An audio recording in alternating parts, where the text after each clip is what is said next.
नमस्कार दोस्तों, आपके सामने सवाल है। In a town 30% were children, 45% were men and 25% women were there at some time. In next 5 years 10% men and 5% women become old and dead, whereas 6% children were grown as men, 4% children were grown as women, and 1000 children were added to the list. The population of town after 5 years is what? एक गांव में 30% बच्चे हैं, 45% पुरुष है और 25,000 महिलाएं हैं। अगले 5 वर्षों में 10% पुरुष और 5% महिलाएं बूढ़े होकर मृत हो जाते हैं, जबकि 6% बच्चे पुरुषों के रूप में बड़े होते हैं, 4% बच्चे महिलाओं के रूप में बड़े होते हैं और 1,000 बच्चे और उस शहर की लोक संख्या में ऐड किए जाते हैं। तो आपको बताना है उस शहर की जनसंख्या, लोक संख्या क्या होगी 5 वर्ष बाद। अब ये सवाल दिखने में हार्ड लग रहा है, लेकिन ये सवाल ना ही कठिन है ना ही कैलकुलेटिव है। बस आपको सवाल को एक बार फिर से अच्छे से पढ़ना है। तो चलिए वीडियो को पॉज करके सवाल को सॉल्व करने की कोशिश करिए। उम्मीद करता हूँ दोस्तों आपने सवाल को सॉल्व करने की कोशिश की होगी। जिनका भी उत्तर आ चुका है कमेंट बॉक्स में कमेंट करके ज़रूर बताइए।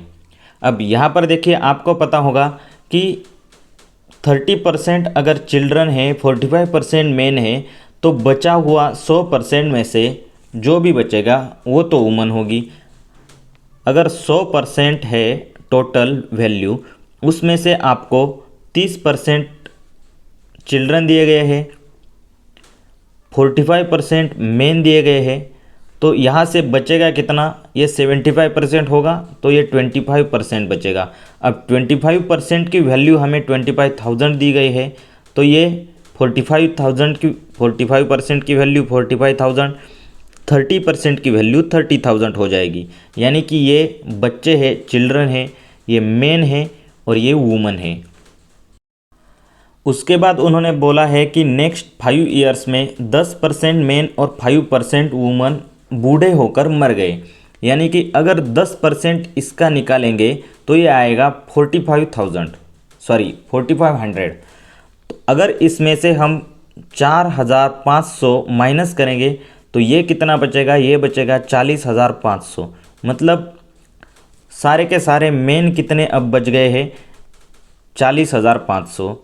5% वुमन भी मर गए हैं, तो यहाँ से 25,000 का 5% कितना होगा? तो ये होगा 1250। अब इसमें से हम 1250 माइनस करेंगे तो ये आएगा 23,750।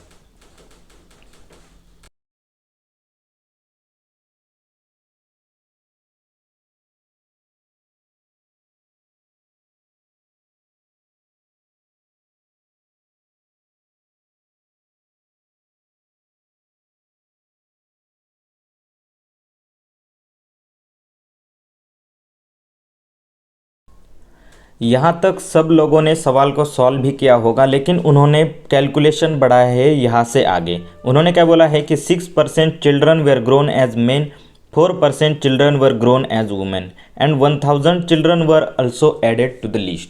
अब बहुत सारे लोग क्या करेंगे, इस 30,000 का 6% जो कि मेल में ग्रोन हुए हैं, तो उन्हें इस 30,000 का 6% निकाल कर यहाँ पर ऐड करेंगे, 30,000 का 4% निकाल कर यहाँ पर ऐड करेंगे, फिर बचेंगे यहाँ पर 90% बच्चे, यानी कि 27,000। अब इन सब का टोटल कैलकुलेशन करेंगे तो ये आ जाएगी पॉपुलेशन ऑफ दिस टाउन। अब अगर आप में से किसने इस सवाल को इस तरह से सॉल्व किया है तो आपने बहुत सारी कैलकुलेशन बढ़ाई है। क्यों? क्योंकि मैं आपको यहाँ पर बताता हूँ। हम बच्चों को मान लेते कि ये 100% है। अगर ये 30,000 100% की वैल्यू है और उन्होंने बोला है कि 6% बच्चे, यानी कि इस 100 में से 6% गए यहाँ पर, तो यहाँ पर 6% और बढ़ जाएगा और ये 6% होगा 30,000 का। उन्होंने बोला है वुमन भी 4%, बच्चे 4% वुमन भी बन गए। अब यहाँ पर भी 4% बढ़ जाएगा, लेकिन यहाँ पर भी तो देखिए, यहाँ पर भी तो 90% ही रहेगा। बच्चे जब 10% चले जाएंगे तो यहाँ पर भी 90% ही रहेगा। तो ये इन सब का टोटल फिर भी 100% ही है, तो आपको कैलकुलेशन करके यहाँ पर जोड़ने की ज़रूरत नहीं है। उम्मीद करता हूँ मैंने जो बोला वो आपको समझ में आ गया होगा। अगर नहीं आया तो मैं यहाँ पर फिर से एक बार समझाता हूँ। देखिए यहाँ पर अगर हम इस 30,000 को बांट भी देंगे, 30,000 का 6% अगर हम मेन को देंगे तो 6 इंटू 3 1800 होगा।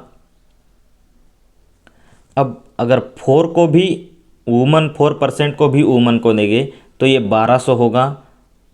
और यहाँ पर कितना बचेगा, अगर हम 10% दे देंगे तो यहाँ पर 27,000 बच्चे बचेंगे। अब अगर हम इन सब की टोटल भी करें तो भी ये 30,000 ही आ रहा है, क्योंकि 27,000, 1800 और 1200 30,000 ही होता है। अगर आपको इतनी बात समझ में आ गई है तो आपको ये भी समझ में आ गया होगा कि आपका आंसर एक ही लाइन का था। कैसे? अगर आपके पास 100% लोग हैं, यानी कि 1,00,000 लोग हैं, 1,00,000 में उन्होंने 1,000 बच्चे ऐड किए हैं, ये 1,000 ऐड हो जाएंगे और 4,500 मेन यानी कि 10% मेन मर गए, यानी कि ये 4,500 इसमें से कम हो जाएंगे और 1,250 वुमेन्स भी मर गए हैं, ये भी 1,250 इसमें से माइनस हो जाएगा और यही आपका उत्तर है। अगर आप इसे सॉल्व करोगे तो आपका उत्तर आएगा 95,250 और यह इस सवाल का सही उत्तर है। आपका उत्तर एक लाइन में था, लेकिन बस आपको सवाल को अच्छे से समझना था। अगर आपको वीडियो पसंद आई है तो वीडियो को लाइक ज़रूर करिए।